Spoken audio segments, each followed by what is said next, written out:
I broke down the process that it takes to convert leads. And there's a 9-step seller conversion sequence. And I basically looked at those 9 steps, broke them down, and then I taught my sales guys this 9-step seller conversion sequence. And I also gave them an iPad presentation. I showed them how to calculate numbers, showed them how to make offers, showed them how to overcome objections, showed them how to understand and calculate repairs correctly. So then they could make strategic offers to sellers, right? So that's incredibly important.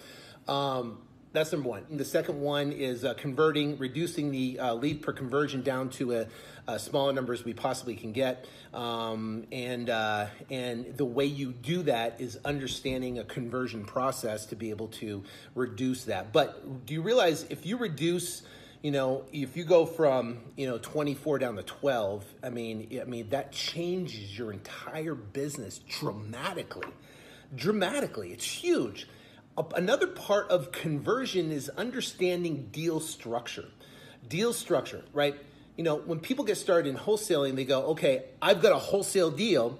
As long as there's equity and I can get a $100,000 property at $50,000, $60,000, I'll make a deal. And they're forgetting seller financing. They're forgetting secondary notes. You're forgetting pre-foreclosure where you can reinstate the loan, negotiate the second down, and be able to get that property under contract by leaving the existing loan in place and then flipping it for an arbitrage spread of the down payment, right? They're forgetting all that, or maybe not forgetting, or they don't know all that. That's another thing when it comes to education is understanding how to structure deals. In real estate, every deal is completely different, right? There's a guy on Instagram that said, hey, how do I handle title issues? That's another whole video. I can tell you that. And literally, that's where your value comes in. That's where you literally, when no one else can solve the problem, you do whatever it takes to solve a problem. We got a deal right now where the seller's in jail and he's not mentally with it. We're working to get a power of attorney for the brother and sister to be able to get it signed, but he doesn't want to sign it, so we have to go to court and get a provisional whatever power of attorney so they can sell the house because the rental house is a crack house right now, and these guys are getting in trouble because it's like a big mess. Right? Huge, man. You got title, you got seller issues, you got a whole thing, you got liens on the property we got to clear. The bottom line is, guess what? It's going to be an $80,000 deal. $80,000 deal, putting that deal together. Why? And guess what? And all the steps are falling into place because we're willing to push through and be tenacious on not giving up and making sure that deal gets done. Anyways, back to tracking. So tracking here, we've got the cost per lead. We get the leads per contract. We understand that's important. Conversion, reducing that number. The next thing is your average deal size. Right? So you take all your deals divided by, the amount of deals you got, right? And that's your average deal size. So what happens is a lot of people get started, and because they're not comfortable with negotiating and they have a hard time making a low offer to a seller because they don't want to make the seller feel bad, then they end up getting spreads of 5,000, 7,000, 3,000, 2,000, 8,000.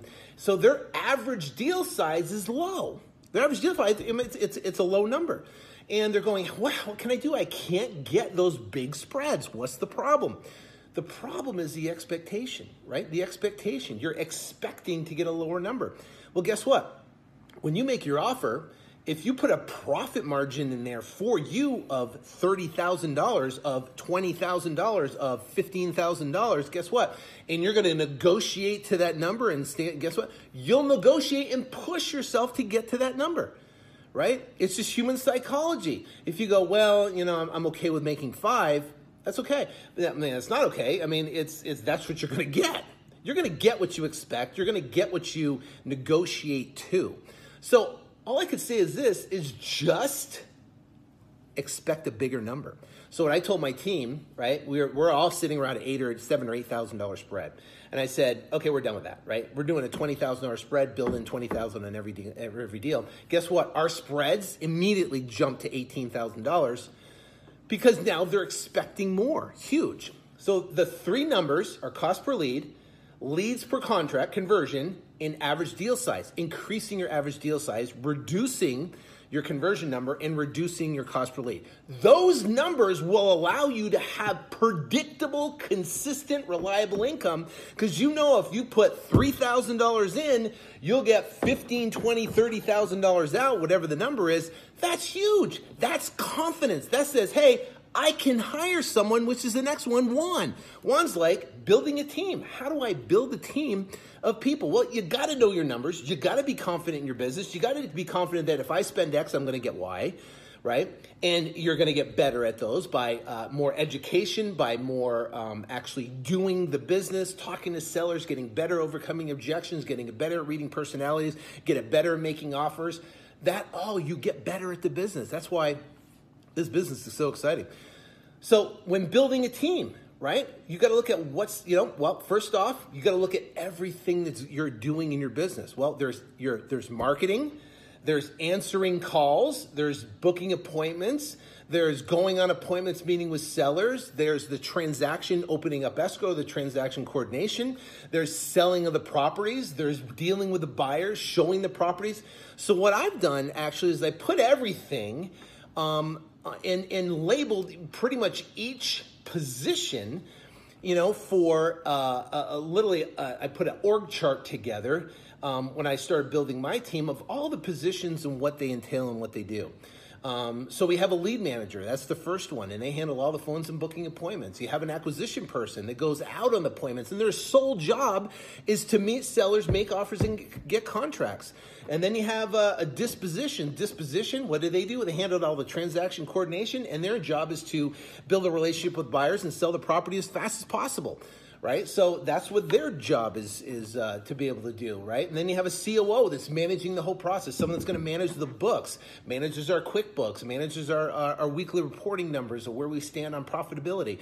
So we put all that together, and that becomes your team, right? So your name is on all of those boxes initially, until you start creating the tracking and the predictability that you can backfill. And now you can say, hey, I'm going to hire someone to do lead manager, right? Then I'm going to hire someone to do dispositions. Then I'm going to hire someone to do acquisition, which is your last hire, because of income, right? So that when it comes building a team.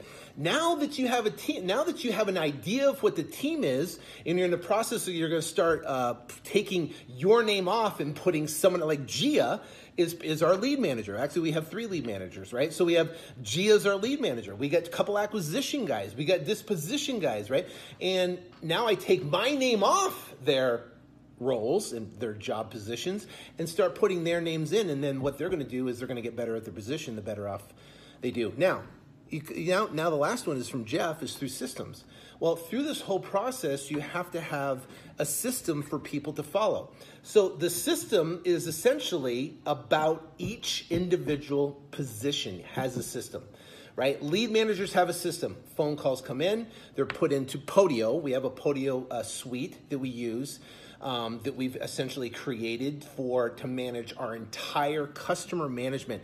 All of our buyers, all of our sellers, all of our contacts, all the information, everything goes in there, and we all are a part of the Podio, and we all interact within Podio and stuff like that. So Podio is essentially a system, but each individual person has a system, meaning when the leads come in, they book the appointments. The lead comes in, they gather a certain amount of information, they determine, the appointment, then they book the appointment, it goes over to the appointment, field, then now the acquisition goes on the appointment, they put their notes in there, they either get the contract or they don't, and there's a whole process of a system that goes through. Now, I have courses teaching my entire system, it's called 100K Wholesaler, about how to go to the next level through that. So guys, thank you so much. God bless, and love you guys.